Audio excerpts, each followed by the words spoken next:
ह्या वडगाव काठीमधील आज श्री गुरु रविदास महाराज ह्या जयंती ह्या ठिकाणी मी आलेलो आहे. कारण हे समाज आहे पूर्ण सार्वजनिक सर्वजण गोळा होऊन हे कार्य करतात आणि आज ह्या वर्षी गेल्या वर्षी फोटोचं स्थापन करून एक प्रत्येक कार्यक्रम करत होते. ह्या वर्षी त्यांनी मूर्तीचं स्थापन केलेलं आहे.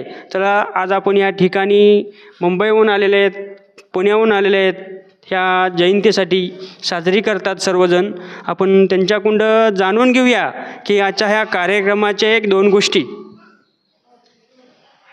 नमस्कार. नमस्कार. नाव सांगा जरा पटकन बोला. मी नारायण बळीराम सावळे, श्री संत गुरु रविदास तरुण मंडळ वडगाव काठी यांच्या माध्यमातून मी मूळचा ह्याच गावचा असून सध्या पुण्यात वास्तव्य आहे. आणि आपण सर्वजण या ठिकाणी श्री संत गुरु रविदास यांची 648वी जयंती साजरी करण्यासाठी आपण इथे जमलेलो आहोत. ही परंपरा जवळपास 15 वर्षापासून ह्या गावात केली जाते.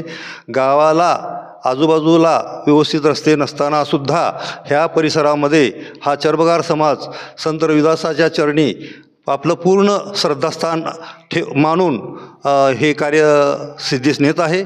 सर्व समाजाने यांचं कार्य पाहून यामध्ये उतरावं ही आजची सर्व समाजांची आमच्या चर्मकार बांधवांची अपेक्षा आहे.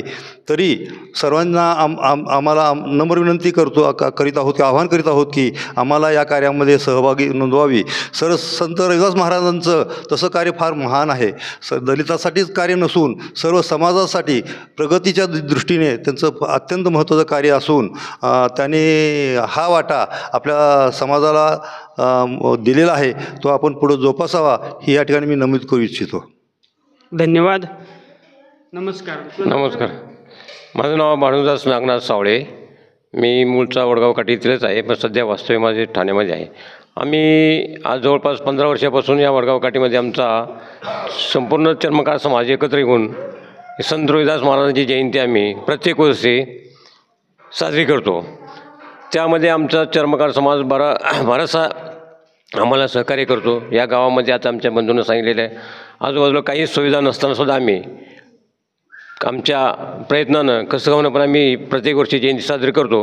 आणि गेल्याच वर्षी आमच्या बंधून नारायण सावळे यांनी संत रविदास महाराजांची मूर्ती इथं समाज मंदिरामध्ये बसवलेली आहे. त्यांच्या निमित्ताने ते प्रत्येक वर्षी इथं पुण्याहून येते जयंती साजरी करतो. दुसरी गोष्ट, आम्ही सर्व सहकार्य मिळून जे काय संत रविदास महाराजांनी आम्हाला जे काय मार्गदर्शन केलेलं आहे की पूर्व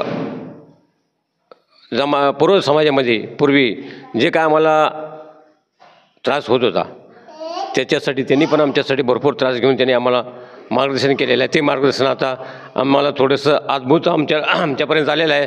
त्याचाच उपयोग करून आम्ही आता हे सगळं जनजागृती करतो आणि ते जयंती साजरी करतो आहे.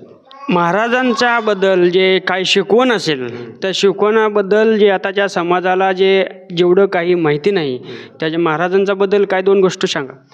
महाराजाबद्दल एवढंच सांगायचं आहे, महाराजांनी सांगितलेलं आहे की तुम्ही स्वतंत्र एकत्र या, शिका, संघटित व्हा आणि अंधश्रद्धेला तुम्ही बळी पडू नका.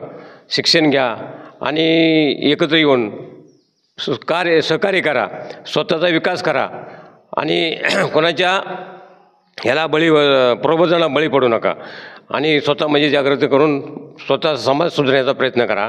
प्रत्येकाला प्रत्येक समाजाला तुम्ही सहकार्य करा. समाजाला प्रत्येक व्यक्तीला जवळ घ्या, त्यांना सहकार्य करा, त्यांना समजावून सांगा आणि समाज एकत्रित करण्याचे तुम्ही प्रयत्न करा.